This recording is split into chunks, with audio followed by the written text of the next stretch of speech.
Peace FM 104.3. Good to meet. Interestingly, Ostatika Sayanoka say hashtag BAPA, hashtag ban the books. And now the two just obesre say omo ye ban the books no. Memomo fasa route no. Mpacho, am I correct? Yes. Okay. Volta Regional House of Chiefs, and so at the statement, I'm sure you've seen it. I'm sure we deem it highly reprehensible for those responsible for this offensive publication to harbor such vile thoughts about their fellow citizens of Ghana in the 21st century. Omacho Chubiaka, their demands say they condemn this and they demand an unqualified apology from the authors and publishers. And no ewaha. Unqualified apology, which are Bedun Cancer, Apacho, Efaho, a new golden publication for so Apacho. Is it enough? And no. Nakasudi Atuja said these books were not approved. Yanjin Tum said a chopano, Nekwan Swano, na Yanye Nakajuma Sani, I'll say na Yama Asemuncha. What do you suggest? What do you think? My thing, and it's we need to get to the bottom of all of this. How did we even get here in the first place? Claire said, Bibi Atusin, Bibi Ankoye in terms of the whole textbook production process, because OSHA, the standards, the quality of textbooks are on the market, it leaves much to be desired. Until we need to investigate that and see how we can improve on the process so that young color a Dutch, young cause brain damage and just mass poisoning of our children. It's a very fundamental issue, as I say, Number two, the specific instance of this Bedouin cancer publication and the other one by Ochi Dave, we need to be honest. The earlier apology from Bedouin cancer doesn't appear to have gone down well. I think that they have to do better because a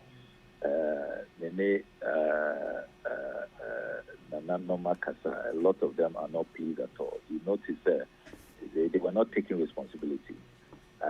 You need one which these incendiary comments, these bigoted comments, one which in the publication, it didn't come from anywhere. And as a publisher, you take responsibility. They must take responsibility and apologize for that. Who come more apology now? With all due respect, they seem to be making excuses. Even the books get into the market, almost say they don't know how we found their way there. They are now going to investigate. But we know that these books were being sold, people were profiting from it, And if your books are being sold, people are profiting, they are in the schools.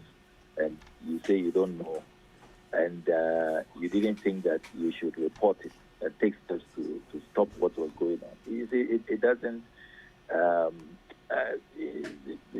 it's as if we insulting our intelligence. It's a apology, honestly, it's become an apology of an apology. They will have to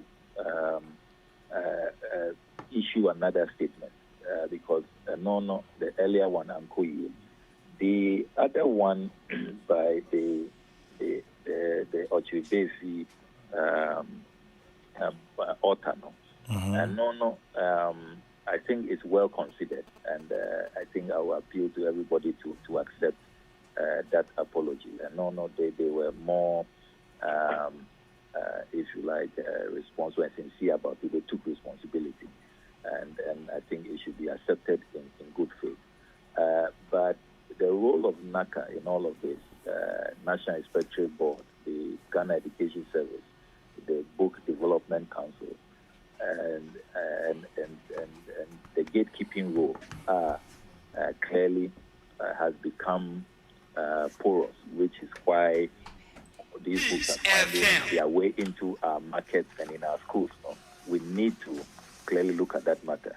Interna the Minister of Education will have to respond to this urgent question. I'm more particular about the remedial steps, processes in terms of the policy reforms that we are embarking on to, as it were, correct this, to prevent this from recurring. is very, very important.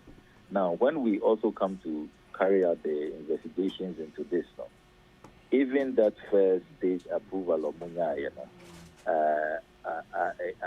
it will be interesting to see if NACA was able to identify all these, offending items in the publication and what they had told the publishers about it.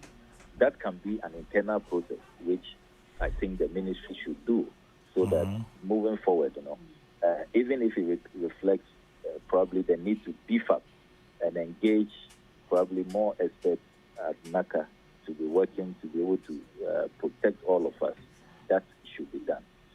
But when all of this is said and done, I think we should also use this opportunity to do a certain self-introspection as a country. And Chairman General, this point is very, very important. For some time now, it will appear that consistently we are not taking nationhood very, very seriously. The way, as I said, we come together, we unite. And you are election, you are registration, you hear the rhetoric, the political rhetoric. It's like we are targeting particular people. I don't want to cite examples, because I have said in these matters, when tempers are this high and all of that, I want to be part of the solution. I want to be a calming force. And we will rather speak in a way a bit further inflaming and a bit inciting for. But let all of these episodes give us an opportunity to tone down Kakra, and let's look at what brings us together. The bonding that should exist. Because, look, Ghana has been spared, but if you look all around us, from Ivory Coast to Nigeria, Rwanda, Burundi, we've seen the consequences of ethnic division and ethnic conflict. It leads to millions of deaths. And let's try and be conciliatory. Let's respect everybody. Let's value everybody's background. Obia the positives, and you can always decide to maybe tease a little, or but it shouldn't go as far as becoming insults and becoming a certain derogatory if you like strategy that makes a certain group of people always feeling excluded and left out. Because Chairman Ubekaya, this voter secessionist group almost 30 or more agenda for secession, or some of us publicly opposed it and fought it publicly in the very, very early days. And they were citing some of these things. Now some of them are sending statements, sending messages, we told you, you're Kaya, now you're fighting us and all of that. But it's still no excuse. As I say, we must come together and we must even be working towards continental African unity. Because these artificial boundaries from the Berlin Conference created states are viable. Tongu, population, Benin, Ghana, Ivory Coast.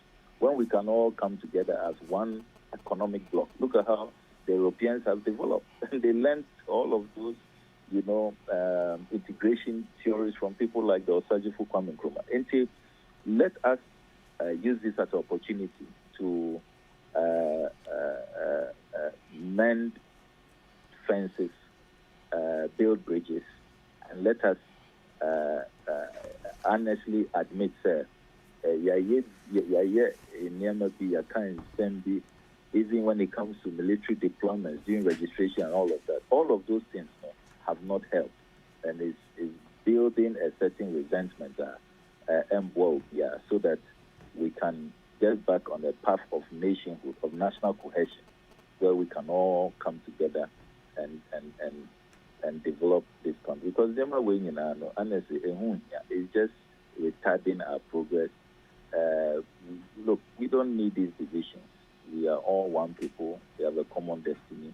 And Obia, region Bia, contributed to the development. Can we take away Akosombo Dam, Volta River, from our development, what it has meant for our economic transformation as a people? The same way we can't take away gold. We can't take away bauxite. We can't take away diamond and all from all this, the smoke, timber, from virtually all the regions of Ghana contributed.